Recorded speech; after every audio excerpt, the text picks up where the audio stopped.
Hello everyone, I hope आप सब अच्छे होंगे। सो आज हम स्टार्ट करने वाले हैं इंपॉर्टेंट क्वेश्चंस जो कि रहेंगे बिहेवियरिज्म की सारी थ्योरी से रिलेटेड। पीवाईक्यू भी इसके अंदर इंक्लूड रहने वाले हैं। तो फर्स्ट क्वेश्चन है कि इनमें से कौन सा ऐसा कॉन्सेप्ट नहीं है जो कि ट्रायल और एरर में आता है। देखिए कौन सा ऐसा नहीं है। It is a gradual process, it is conditioning based on a stimulus, learner makes random responses, या फिर टाइम कम होता जाता है जब जैसे जैसे सक्सीडिंग ट्रायल्स होते जाते हैं। तो सारे ही सही है सेकंड को छोड़ के। राइट, तो सेकंड जो रहेगा वो आपका रॉन्ग आंसर रहेगा। राइट, जिसमें नॉट कंसेप्ट वाला रूल फॉलो होता है। राइट, नेक्स्ट क्वेश्चन पर चलते हैं। How can you create an environment that is suitable for thinking and learning? ऐसा environment आप कैसे पैदा करोगे जिससे कि thinking और creativity learning बढ़ जाए? By allowing students to help in deciding what to and how to learn, by creating an environment with replete with fun and enjoyment के साथ, या by extending the periods का बढ़ा देना, या फिर individual basis पे टास्क देना। सो बाय इसका जो बेस्ट आंसर रहेगा वो रहेगा by allowing the students to help in deciding what to and how to learn. Right, इससे उनकी थिंकिंग एंड लर्निंग बढ़ जाएगी। इन्वायरमेंट को अगर आप फन से क्रिएट कर दोगे तो फिर उनकी थिंकिंग और लर्निंग उतने अच्छे से नहीं होगी। अगर आप बच्चे को ये कहते हो कि वो खुद डिसाइड कर सके कि कैसे पढ़ना है, बट आप उनको सिखा रहे हो कि कैसे लर्न कर सके, कैसे उनकी क्रिएटिविटी, यानी आप उनकी प्रोसेस स्टेप फोल्डिंग कर रहे हैं। What is the best definition of the present cognitive level of students in the learning continuum? Suitability for learning, willingness to learn, readiness for learning, learning a habit. तो देखिए, जब तक बच्चा ready नहीं होगा पढ़ने में, राइट, तब तक उसकी लर्निंग नहीं हो पाएगी। तो रेडी होना सबसे ज्यादा इम्पोर्टेंट है लर्निंग के अंदर। नेक्स्ट क्वेश्चन पर चलते हैं। The requirement of mechanical drill is indicative of following except. इनमें से कौन सा ऐसा है जो मैकेनिकल ड्रिल को नहीं बोलता है, मतलब बार बार रिपीटिशन को नहीं बोलता है? A gap in learning periods, need of remedial teaching, attention to be paid on students in the process of learning, error of learning. So जो बेस्ट ऑप्शन है वो आपका थर्ड ऑप्शन रहने वाला है यहाँ पर। नेक्स्ट क्वेश्चन पर चलते हैं। नेक्स्ट क्वेश्चन कहता है हमें कि what is the best way to define the present cognitive level. बच्चे का मेंटल लेवल, कॉग्निटिव लेवल क्या है, तो कैसे आप बताएंगे? Suitability of for learning, willingness to learn, readiness for learning, learning habit. Again बच्चा अगर रेडी रहेगा लर्निंग के लिए तो आप बोल सकते हैं कि उसका कॉग्निटिव लेवल क्या है, बढ़िया है। राइट, क्योंकि किसी भी चीज को करने के लिए पहले आपका रेडी होना ज्यादा जरूरी है। Which of the following roles should not play when it comes to learning process of their child? में से कौन सा नहीं प्ले करना चाहिए?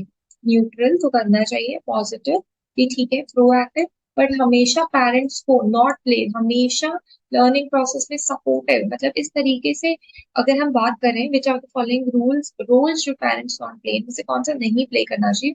तो ऑब्वियसली न्यूट्रल नहीं प्ले करना चाहिए, पॉजिटिव करना चाहिए, सपोर्ट भी करना चाहिए, प्रोएक्टिव भी ठीक है, बट न्यूट्रल मीन्स ना तो ज्यादा सही रहना और ना ही नेगेटिव रहना, ना पॉजिटिव रहना, तो ये नहीं होना चाहिए। Which of the purpose of reinforcement in learning activity? What is the purpose, क्या पर्पस है reinforcement का लर्निंग एक्टिविटीज में? To be more effective for a learner, dependency create करना, टू reinforce लर्निंग एबिलिटी, या to learn the learner, to let learner learn quickly. तो basically इसके अंदर अगर हमें बच्चे की लर्निंग को बढ़ावा देना है तो इसका मतलब यह है कि हम उसकी लर्निंग एबिलिटीज को क्या कर रहे हैं, री एनफोर्स कर रहे हैं। नेक्स्ट क्वेश्चन पर चलते हैं। नेक्स्ट क्वेश्चन बोलता है कि how can a learning in a classroom be supported. आप क्लास में कैसे लर्निंग को सपोर्ट करेंगे? Supporting the individuality and autonomy, आप बच्चा हर एक इंडिविजुअल को सपोर्ट करेंगे। Changing the time and duration बढ़ा देंगे या चेंज कर देंगे। Exposing the learner to a number and variety of test देंगे, या टीचर को फिजिकल पनिशमेंट देना चाहिए। तो बेसिकली एक टीचर को सपोर्ट करना चाहिए इंडिविजुअल को, और उसको उसी के तरीके से अपने मेथड्स को चेंज करके पढ़ाना चाहिए। How can a shift from teaching to learning be carried out, कैसे आप टीचिंग से लर्निंग करवा सकते हैं? टर्म एंड रिजल्ट पर एम्फोसाइज करना, एंटरटेनमेंट कराना, चाइल्ड सेंटर पेडागोजी, या ऑल ऑफ द अबव। देखिए सारे ही इंपॉर्टेंट है। राइट, चाइल्ड सेंटर पेडागोजी भी होनी चाहिए, एंटरटेनमेंट भी रहना चाहिए, बच्चा फन लविंग भी हो, और टर्म एंड रिजल्ट्स भी अच्छे आए, इससे लर्निंग होगी। सो फोर्थ ऑप्शन जो रहेगा वो करेक्ट है। The process of knowledge construction by the teacher requires, अगर बच्चे को नॉलेज वो खुद कंस्ट्रक्ट करे तो टीचर को क्या करना पड़ेगा, रेगुलर इंटरैक्ट करना पड़ेगा, बच्चे को कहना पड़ेगा एक्टिव पार्टिसिपेट करवाए, रट्टा लगवाना पड़ेगा, क्रामिंग तो नहीं कराएंगे हम, या ग्रुप बनाएंगे और उनकी इंटरेक्शन कराएंगे, बेसिकली बच्चे को एक्टिवली पार्टिसिपेट कराएंगे, ठीक है, ताकि वो अपनी नॉलेज को खुद कंस्ट्रक्ट कर सके। विच of the following can be concern for a teacher, learning के लिए कौन सा कंसर्न टीचर के लिए रह सकता है? Students being passive receiver, teacher grasp over the subject matter, good environment या इंफ्रास्ट्रक्चर। देखो, अगर स्टूडेंट यहाँ पे पैसिव रिसीवर होगा ना तो कोई कंसर्न हो सकता है, क्योंकि स्टूडेंट को एक्टिवली रिसीव करना है उसको, पैसिवली नहीं। तो यहाँ पर एक पैसिव तरीके से नहीं, बल्कि बच्चा अपनी नॉलेज को खुद कंस्ट्रक्ट करे, right. What does the use of mechanical drill indicates, mechanical drill क्या बोलती है?